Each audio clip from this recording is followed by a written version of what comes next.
Hello everybody, today we'll be talking about the St. Louis Blues and whether or not they can get back to being competitive. Before we start, please make sure to like and subscribe to the channel. Now let's get to it.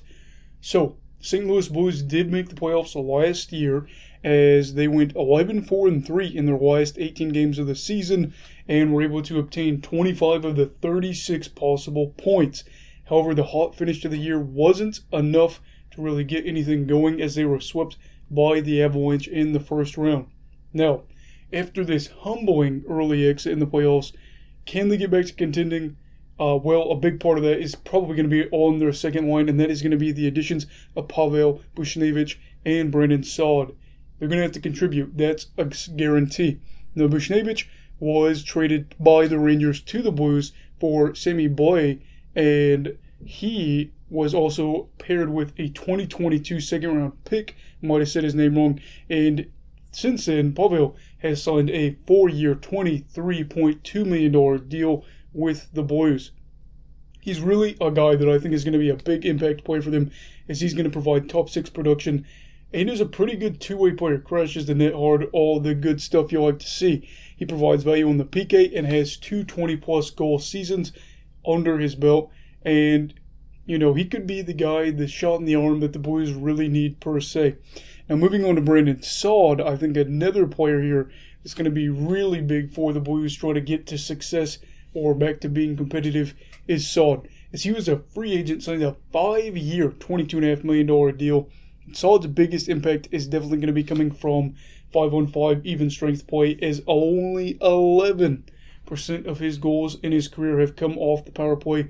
But for the Blues, this is a good thing as they ranked 22nd in the league for 5-on-5 goals. They could use a guy that could score a little bit more even strength. Now, Saad isn't an all-around star. I am aware of that. But he is a guy that's kind of young. He's 29, and he should easily be able to produce in a top-6 role with him, Buchnevich, on that second line. And he showed that he can still produce on a good team, as last year with the Avs, he played pretty well. Now, a lot of his numbers are like a little bit dragged down due to him being on those rough Chicago teams. I'm not worried about that though. St. Louis is a better team than those, kind of bad Blackhawks teams from a few years past. Now, these two combined are going to be really interesting to watch if they play on the same line, which they should. They're going to crash the net. They're going to score goals down low. It's going to be really, really fun to see that. And I want to be able to see St. Louis reestablish this identity that they have. And I think Buchnevich will be a great person to do that. And obviously, Saad has won 2 Stanley Cups with Chicago, so we'll have to see how that fills in and applies for the Blues as they've lost some pieces over the years. Now, moving on to our next topic, that is going to be whether or not Jordan Binnington can get it all back together. Okay, hear me out. He signed a 6-year, $36 million extension last season, making him the 9th highest paid goalie in the NHL. However, since his insane 2018-19 run, things have leveled out for him quite a bit. The last 2 years, he's got a record of 48, 27, and 15 with a 2.60 goals against average and a 9.11 save percentage.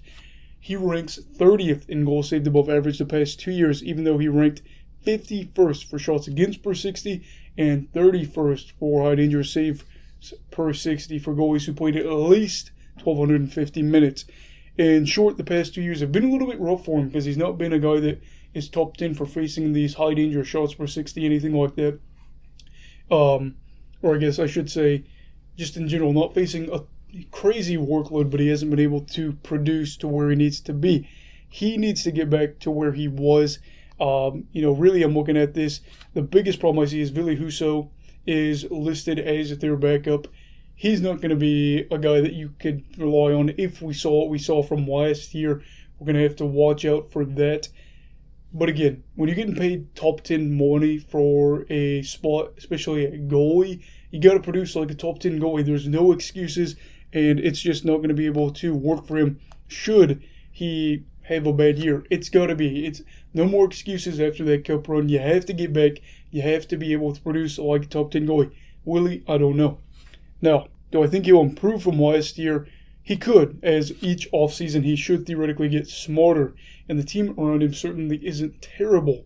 But The Central doesn't make it easier, and I could see him hovering where he's at because I don't know. I think that crazy run might have been the best we get to see out of him.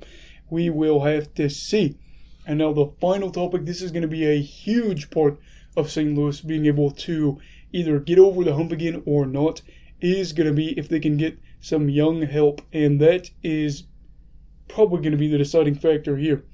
Two names that stick out for me for the Blues are these two. It is Clem Costin. I knew it was going to be a tongue twister, so I was like, I might as well just pronounce it slow. And Robert Thomas, excuse me. Now they got me all tongue-tied. But both are 2017 first-round picks, and Thomas is closing in on 200 games played in his career. But either way, both players getting to rise, step up a little bit, and provide more would be good. Now, Thomas might be able to be a middle six forward in his career.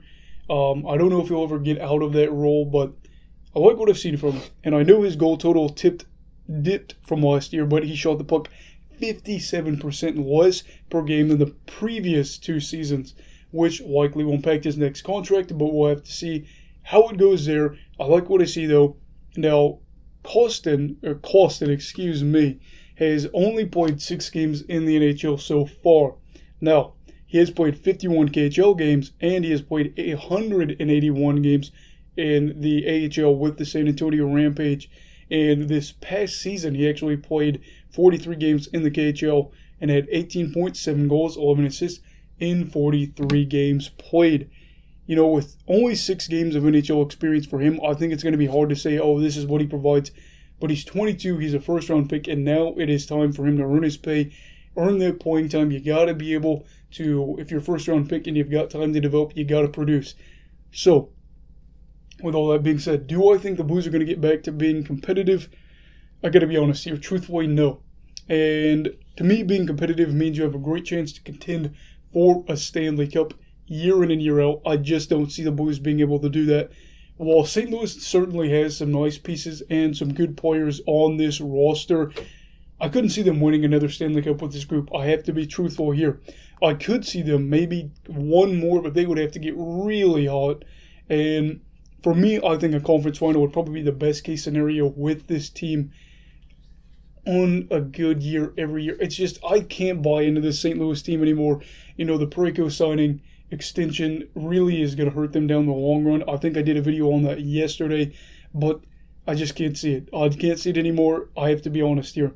However, I do think they could be better than last year, as these additions made, you know, with Buchnevich and Saad could be a big thing for them. Now, let me know what you think. Do you think that they're going to be better or worse? Do you think they'll be competing for a Stanley Cup for the future? Let me know down below. Please make sure to like and subscribe. Everybody stay safe.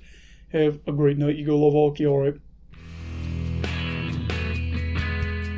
Goodbye, Brigadiers and Brigadettes. This is your captain signing off. Have a great night.